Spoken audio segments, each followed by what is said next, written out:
মিকাইল আলাইহিসসালাম, জিবরাইল আলাইহিসসালাম, তিনজন ফেরেশতা কেউই দুনিয়া থেকে মাটি নিতে পারে নাই আদম সৃষ্টি করার জন্য।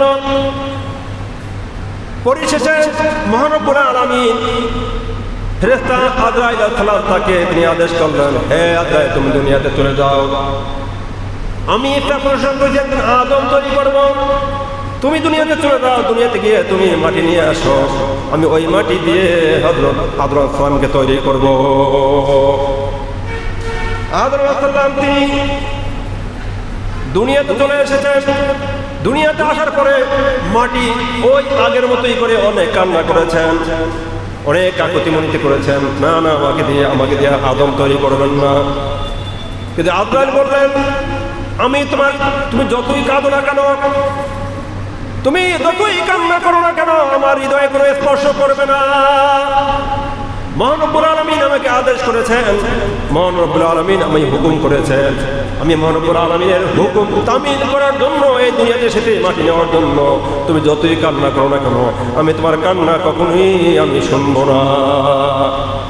হযরত আদম আল্লাহর হুকুম মতো তিনি মাটি নিয়ে আল্লাহর দরবারে চলে গিয়েছিলেন। ফিরানিল কোরআনে এসেছে, সাইয়্যিদ কুতুবী রাহমাতুল্লাহ আলাইহি বলেন, আদম আলাইহিস সালাম এমন একটা থাবা দিয়েছিলেন জমিনের মধ্যে মাটি নেওয়ার জন্য। এক থাবায় মাটি উঠেছিল 40 মণ। বলেন সুবহানাল্লাহ। আদমকে সৃষ্টি করার জন্য এক থাবা দিয়েছিলেন আদম আলাইহিস সালাম, এক থাবায় মাটি উঠেছিল 40 মণ।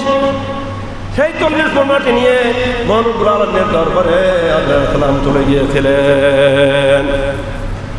সূরা বাকারার 30 নম্বর আয়াতে আল্লাহ সুবহানাহু ওয়া তাআলা বলেন, ওয়াইদ ক্বালা রাব্বুকা লিল মালাইকাতি ইন্নী যাঈলুন ফিল আরদি খলিফা। মহান রব্বুল আলামিন বলেন, ওয়াইদ ক্বালা, যখন ক্বালা মহান রব্বুল আলামিন বললেন, রব্বুকা মানে মহান রব্বুল আলামিন বলতেছেন মানে ফেরেশতাদেরকে, রব্বুকা লিল মালাইকাতি ফেরেশতাদেরকে বলতেছেন, ইন্নী যাঈলুন ফিল আরদি খলিফা, আমি দুনিয়াতে একটা প্রতিনিধি, একজন খলিফা নিযুক্ত করতে চাই। ফেরেশতাদেরকে মহান রব্বুল আলামিন তাদের দরবারে এই কথা পেশ করতেছিলেন। পেশ করার পরে মানে তারা বলল, ফেরেশতারা বলল, আতাতাল ফিহা মাই ইউফসিদু ফিহা ওয়া ইউফসিদুদ দিমা। ইয়া রাব্বুল আলামিন, আতাতাল ফিহা, আপনি কি এমন এক ব্যক্তিকে নিযুক্ত করবেন, তৈরি করবেন, মাই ইউফসিদু, যারা দুনিয়াতে ঝগড়া ফাসাদ করবে, ওয়া ইউফসিদুদ দিমা, যারা দুনিয়াতে রক্তপাত করবে। আসলে ফেরেশতারা এজন্যই কথাটা বলেছিলেন, কারণ মহান রব্বুল আলামিন হযরত আদম আলাইহিস সালামকে সৃষ্টি করার যখন চিন্তা ভাবনা করলেন, মহান রব্বুল আলামিন তখন তিনি সিদ্ধান্ত নিলেন একজন আদমকে তৈরি করবেন। আদমকে তৈরি করার পূর্বে মহান রব্বুল আলামিন এই দুনিয়াতে জিন জাতিদেরকে প্রেরণ করেছিলেন। জিন জাতিকে সৃষ্টি করার পূর্বে ফেরেশতারা দেখেছেন জিন জাতি এই দুনিয়াতে কি করেছেন, তারা বিপর্যা সৃষ্টি করেছে, ঝগড়াঝাটি করেছে, এই দুনিয়াতে রক্তপাত করেছে। এই জন্যই ফেরেশতারা বলেছিলেন, ইয়া রাব্বুল আলামিন, আপনি আবারও কি একজন মানব তৈরি করবেন, যিনি দুনিয়াতে বিপর্যয় সৃষ্টি করবে, যিনি বিবাদ তৈরি করবে দুনিয়াতে আর রক্তপাত করবে, আপনি এমন একজন আদমকে কি আপনি সৃষ্টি করতে চান? ফেরেশতারা এরপরই বলল, ওয়ানাহানু নুসাব্বিহু বিহামদিকা ওয়া নুকদ্দিসু লাক। ইয়া রাব্বুল আলামিন, আমরা মনে করি দুনিয়াতে আদম সৃষ্টি করার কোনো দরকার বা প্রয়োজন পড়ে না, কারণ আমরা মুসাব্বিহ, আমরা আপনার প্রশংসা করি, অবিহামদিকা, আপনার প্রশংসা করি, আপনার তার অনুসব্বিহ, আমরা তাসবিহ পেশ করি, অনুকদ্দিসু লাক, এবং আপনার জন্য আপনার যত ইবাদত করি সবই তো আপনার জন্য, আমরাই তো যথেষ্ট, আপনার ইবাদত করি, আপনার প্রশংসা করি, আমরাই তো যথেষ্ট, কেন আপনি একদিন আদমকে তৈরি করবেন? এরপরেই আল্লাহ রাব্বুল আলামিন ফেরেশতাদের উপলক্ষ করে বলেন, ইন্নী আলামু মা লা তা'লামুন। হে ফেরেশতা দুনিয়াবাসীরা আমি যা জানি তোমরা কখনোই সেটা জানো না। বলেন আল্লাহু আকবার। আল্লাহ বলেন আমি যা জানি তা তোমরা জানো না। আমি যেটা জানি, আমি যেটা সিদ্ধান্ত নিয়েছি, যে কারণে যেটা আমি জানি সিদ্ধান্ত নিয়েছি, তোমরা যদি সেটা অবগত থাকতে, তোমরা সেটা যদি জানতে, তাহলে তোমরা কখনোই এভাবে তোমরা কথা বলতে না। কারণ আমি যা জানি তা তোমরা কখনোই জানো না। এই যে সূরা বাকারা ৩০ নম্বর আয়াতের শেষে দিয়ে আল্লাহ বলেন ইন্নী আ'লামু মা লা তা'লামুন। এভাবে একটা ঘটনা এসেছে, যখন হযরত মরিয়ম ইসলামের মা হান্না বিনতে ফাকুল তিনিও আল্লাহর দরবারে প্রার্থনা করেছেন, ইয়া রব্বুল আলামিন, আমাকে এমন একটা ছেলে সন্তান দান করেন যাকে আপনি নবী হিসাবে দুনিয়াতে প্রেরণ করবেন। বড় ঘটনা ওইদিকে আমি যাব না। হে মরিয়ম ইসলামের মা হান্না বিনতে ফাকুল হযরত জাকারিয়া ইসলামের আত্মীয়া ছিলেন।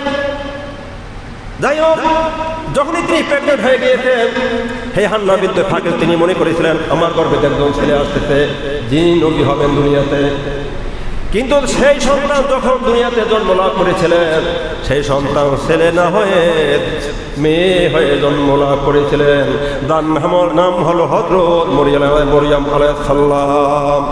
তখন একই কথা ওই হান্না বিনতে ফাকুল করেছিলেন, ইয়া রাব্বুল আলামিন, আমি তো বুঝলাম না, আমি চাইলাম আপনার কাছে ছেলে যিনি দুনিয়াতে নবী হবে, কিন্তু আপনি নবী না দিয়ে আপনি একদম কন্যা সন্তান দান করেছেন, আমি তো বুঝলাম না। তখন একই আয়াত রব্বুল আলামিন সেই হান্না বিনতে ফাকুলের কাছে বর্ণনা করেছিলেন। আল্লাহ বলছিলেন আ'লামু মা লা তা'লামুন, আমি যা জানি তা তোমরা কখনোই জানো না। এই যে আদম সালামকে সৃষ্টি করবেন, সৃষ্টি করার পরে রব্বুল আলামিন বলেন এই যে কিছু নিশ্চয় এই জিনিসগুলো তোমরা নাম বলো। ফেরেশতারা তারা বললেন আমরা তো এই নামগুলো বলতে পারবো না। তখনই এই সূরা বাকারার ৩২ নম্বর আয়াতে তারা বলেন ক্বালু সুবহানাকা লা ইলমা লানা ইল্লা মা আল্লামতানা ইন্নাকা আনতাল আলিমুল হাকীম। ফেরেশতারা বলেছিলেন ইয়া রাব্বুল আলামিন, আমরা তো কিছুই জানি না, আমাদের তো জ্ঞান নাই। আপনি যা জানিয়েছেন, আপনি যা জ্ঞান দিয়েছেন, এর বাহিরে আমাদের কোনো জ্ঞান নাই। বলেন আল্লাহু আকবার। কারণ আল্লাহর কাছে তারা আত্মসমর্পণ করেছে ফেরেশতারা। ইয়া রাব্বুল আলামিন, আপনি আমাদেরকে আদেশ করেছেন নাম বলার জন্য, কিন্তু আপনি আমাদেরকে যতটুকু জ্ঞান দান করেছেন, এর বাহিরে আমাদের কোনো প্রকার জ্ঞান আমাদের মধ্যে নেই। কিন্তু মহান রব্বুল আলামিন ক্বালা ইয়া আদমকে যখনই বলা হলো, যখনই রব্বুল আলামিন বললেন হে আদম, আম্বিহুম বিআসমাইহিম, তুমি এই নাম সংগ্রহ করে তুমি বলে দাও। ফালাম্মা আম্বিয়াহুম বিআসমাইহিম, তুমি এই নাম সংগ্রহ বলে দাও। ক্বালা আলাম আকুল লাকুম ইন্নী আ'লামু গায়বাস সামাওয়াতি ওয়াল আরদ, যখনই বলা হলো হযরত আদম আলাইহিস সালাম তিনি সবগুলোর নাম সুন্দরভাবে আল্লাহর দরবারে উপস্থাপন করে দিলেন। বলেন সুবহানাল্লাহ। চিন্তা করে দেখেন, আদম আলাইহিস সালাম নামগুলো সুন্দরভাবে বলতে পারছেন, কিন্তু ফেরেশতারা তারা কোনো নামই তারা বলতে পারে নাই। এরপরে মহান রব্বুল আলামিন বলেন ওয়াইয কুলনা লিল মালাইকাতি ইসজুদু।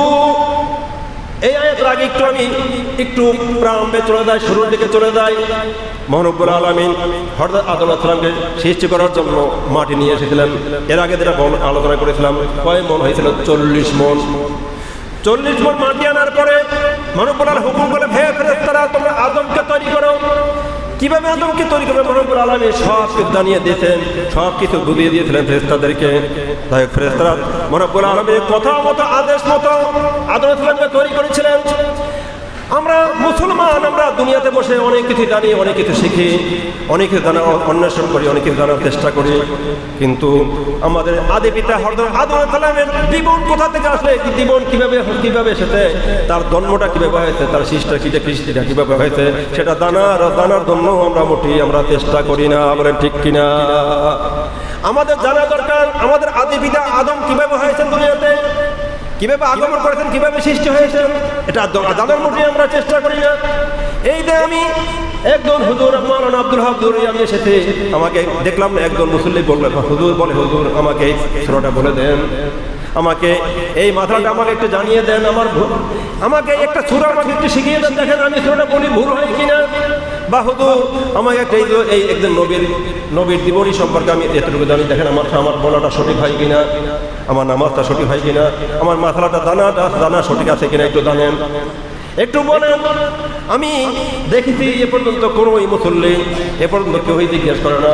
মনে হয় বড় বড় আলেমদের চাইতে সবচেয়ে বিজ্ঞ হলো এই বাংলাদেশের মুসল্লিরা।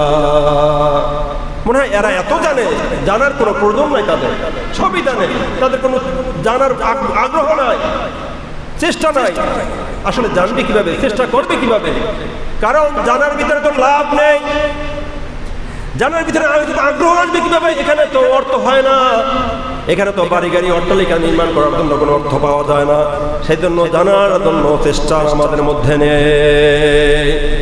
আসলে আমাদের জন্য সবচেয়ে লাভ হলো আমাদের কবরে আমাদের শান্তিতে আমাদের থাকা। এরপরে হলো আমাদের মাঠে আমাদের ডান হাতে আমলনামা পাওয়া। ডান হাতে যদি আমলনামা আমরা পেয়ে যাই, তাহলে আমাদের জন্য জান্নাত আমাদের জন্য ফয়সালা হয়ে যাবে। কিন্তু এর আগে আমাদের দুনিয়াতে বসে আমাদের আমল তৈরি করতে হবে। আমল তৈরি করার জন্য আমাদের বেশি করে জানতে হবে, জানলেই হবে না। অনেকেই আসে আমাদের মধ্যে, সমাজের মধ্যে আছে, অনেক কিছু জানে কিন্তু আমল করে না। জানার পরে আমার ওই বিষয়ের উপর আপনার আমল করতে হবে। জানলেন আমল করলেন না, তাহলে আপনার জেনে কোনোই আপনার ফায়দা হবে না। যাই হোক, হযরত আদম আলাইহিস সালামকে যখন সৃষ্টি করা হলো, শুধুমাত্র ফেস কাটিং সূরাটা ফেরেশতারা কিভাবে তৈরি করবেন সেটা তারা বুঝতে পেরেছিলেন না। বুঝতে না পারার কারণে মহারব্বুল আলামিন নিজ হাতে হযরত আদম আলাইহিস সালামের মুখটা নির্মাণ তৈরি করেছিলেন। বলেন সুবহানাল্লাহ। মহারব্বুল আলামিন নিজ হাতে চেহারার ফেস কাটিংটা মহারব্বুল আলামিন নিজ হাতে তৈরি করেছিলেন আদম আলাইহিস সালামের। কিভাবে আদমের ফেসটা কিভাবে সুন্দর হবে একটু চিন্তা করে দেখেন। আসলে বর্ণনায় গেলে এক্সপ্লেইন গেলে অনেক সময় প্রয়োজন। হায় একটু ভাবুন, আপনি আপনার চোখটা কিভাবে সুন্দর করেছেন। দেখেন এখানে আমার সামনে তারা সম্মানিত মুসল্লি দ্বারা উপস্থিত রয়েছেন, একটু ভাবুন। আপনার রব্বুল আলামিন আপনাদের আপনাদের চোখটা দান করেছেন। দেখেন আপনার যদি চোখে যদি ছানি পড়ে, যদি ছানি কাটতে যান, অথবা যদি চোখ যদি নষ্ট হয় যায়, যদি একটা নতুন চোখ লাগাতে যান, আপনার লক্ষ টাকা আপনার চলে যাবে। আর দেখেন রব্বুল আলামিন কত সুন্দর একটা চোখ দান করেছেন, কি সুন্দর আপনার চোখে পাওয়ার দান করেছেন। আপনার চশমাও ব্যবহার করতে হয় না। অথচ দেখেন যদি আপনার চশমা ব্যবহার করার জন্য আপনার যদি ছানি কাটতে হয়, আমার পাশে যে হুজুর রয়েছেন তার সাথে আমি গিয়েছি, তার একটা চোখের ছানি কাটতে প্রায় 30 থেকে 40 হাজার টাকা চলে গিয়েছে। 40 থেকে 50,000 গিয়েছে। যদি আরো হিসাব করা হয় মনে হয় আর বেশি চলে গেছে শুধু ছানি কাটতে। আর যদি আপনার চক্ষু নষ্ট হয়ে যায়, আর যদি আপনি নতুন চোখ লাগান, চিন্তা করে দেখেন, ভেবে দেখেন আপনার কত লাখ টাকা চলে যাবে। তারপরও আমার মনে হয় যত দামি চোখ আপনার চোখে লাগান না কেন, আমার মনে হয় আপনার আগের চোখের মতো চোখ আপনি কখনই মেরামত করতে পারবেন না। চোখ গেল, নাকের চিন্তা করেন, মুখের চিন্তা করেন। দেখেন আল্লাহর এই যদি প্রশংসা, আল্লাহর যদি গুণগান যদি আপনি গাইতে দেয়, আপনি যদি গুণগান যদি প্রশংসা করতে যান, গুণগান গাইতে যান, আমার মনে হয় দিনের পর দিন শেষ হয়ে যাবে। তারপরে মহারব্বুল আলামিন গুণ কীর্তন করা শেষ হবে না। বলেন সুবহানাল্লাহ। দায়াত আদম যখনই আদমকে আল্লাহ সুবহানাহু ওয়া তাআলা যখন নির্মাণ করলেন, মানে পরিপূর্ণভাবে যখন আদমকে সৃষ্টি করে দিলেন, সৃষ্টি করার পরে যখন তিনি তৈরি হয়ে গেলেন, হযরত আদম আলাইহিস সালামের মুখ থেকে বের হয়ে গেল আলহামদুলিল্লাহ। সকলেই বলেন আলহামদুলিল্লাহ। এই জন্যই সর্বপ্রথম সবচেয়ে পূর্ণবান ফজিলতপূর্ণ জিনিস হলো আলহামদুলিল্লাহ। প্রথম প্রথম ফজিলত, প্রথম প্রশংসা যেটা হয়েছে দুনিয়াতে, সেটা নাম কি? আলহামদুলিল্লাহ। এজন্যই আলহামদুলিল্লাহ যখন আপনি শুনবেন, শোনার সাথে সাথে আপনার জন্য ওয়াজিব হয়ে যাবে ইয়া রাহমুকাল্লাহ বলা। আর ইয়া রাহমুকাল্লাহ দ্বারা পাশে বসে যারা শুনবে তাদের জন্য ওয়াজিব হয়ে যায় ইয়াহদিকা আল্লাহ বলা। এর মানে আলহামদুলিল্লাহ তিনি বলবেন, যিনি হাসি দিয়ে তিনি আলহামদুলিল্লাহ বলবেন, হাই হেসে উত্তর শোনার পরে তিনি শুনবেন, তিনি বলবেন কি ইয়া রাহমুকাল্লাহ। ইয়া রাহমুকাল্লাহ যারা শুনবেন তারা বলবেন ইয়াহদিকাল্লাহ। আমার মনে হয় এই ছোট্ট আমলটাও আমাদের অনেকের মধ্যে নাই। যাই হোক, আদম আলাইহিস সালামকে তৈরি করা হলো, আর দুনিয়ার ভিতরে প্রথম গুনাহ হলো হিংসা। প্রথম সওয়াব হলো আলহামদুলিল্লাহ, আর দুনিয়াতে প্রথম গুনাহ হলো হিংসা। কারণ হলো হিংসা শুরু হয়েছে ইবলিস শয়তান থেকে। এরপরে আয়াতে আমি আসছি, ভালো করে খেয়াল করবেন, একটু কান দিয়ে। আমার সময় সংক্ষিপ্ত, সময় শেষ পর্যন্ত চলে এসেছি। মহান রব্বুল আলামিন বলেন ওয়াইদ কুলনা লিল মালাইকাতি ইসজুদু লি আদম। আমি যখন বললাম লিল মালাইকা ফেরেশতাদেরকে উসজুদু লি আদম, তোমরা আদমকে তোমরা সিজদা করো, ফাসাদাদু সকলেই সিজদা করলো ইল্লা ইবলিস ব্যতীত। ইবলিস ছাড়া যত ফেরেশতা ছিল সকলেই আদম আলাইহিস সালামকে সিজদা করলো। দেখেন, আল্লাহর হুকুম তরক করার কারণে, আল্লাহর হুকুম অবজ্ঞা করার কারণে ইবলিস কিন্তু ইবলিস ছিল না, তার নাম ছিল আযাদিল। তিনি ছিল জিনজাতি, আগুনের দ্বারা তৈরি।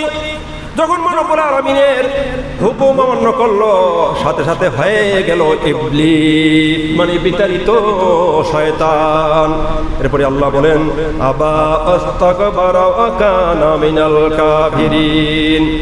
যখনই রব্বুল আলামিনের কথা অবজ্ঞা করলো, আদেশ অমান্য করলো, কেমনে অমান্য করলেন? আবা আস্তাকবারা, তারা অহংকার করলো, তারা নিজেকে বরত্ব মনে করলো, ইবলিস শয়তান। ওয়া কানা মিনাল কাফিরিন, যে কারণে শয়তান কাফেরের ভিতরে অন্তর্ভুক্ত হয়ে গেল। চিন্তা করে দেখেন, আমরা আল্লাহ সুবহানাহু ওয়া তাআলার কত আদেশ অমান্য করি, অমান্য করার কারণে আমরা শয়তানের মধ্যে পড়ে গেছি। আমরা মুসলমান জাতি, আমি যদি ভাবি, আমার মনে হয় আমরা আসলে মুসলমান জাতি না, আমরা মনে হয় ইবলিস জাতি। এ ধরনের অপকর্ম আমাদের মধ্যে বিরাজমান। এরপরে রব্বুল আলামিন বলেন ওয়াকুলনা ইয়া আদম, ফেরেশতাদেরকে বলার পরে আদমকে বলতেছেন ওয়াকুলনা, মানে আমরা বললাম, আমরা বললাম ইয়া আদম, হে আদম, ইসকুন আনতা যাওজাকা আল জান্নাতা, তুমি এবং তোমার স্ত্রী জান্নাতে বসবাস করো। মিনহা রাগাদান হাইতু শিতুমা, যেভাবে ইচ্ছা সেভাবেই তোমরা জান্নাতে বসবাস করো। কিন্তু আল্লাহ একটা সাবধানতা অবলম্বন করতে বলেছেন। আল্লাহ সুবহানাহু ওয়া তাআলা হুঁশিয়ারি দিয়েছেন, জানিয়ে দিয়েছেন ওয়ালা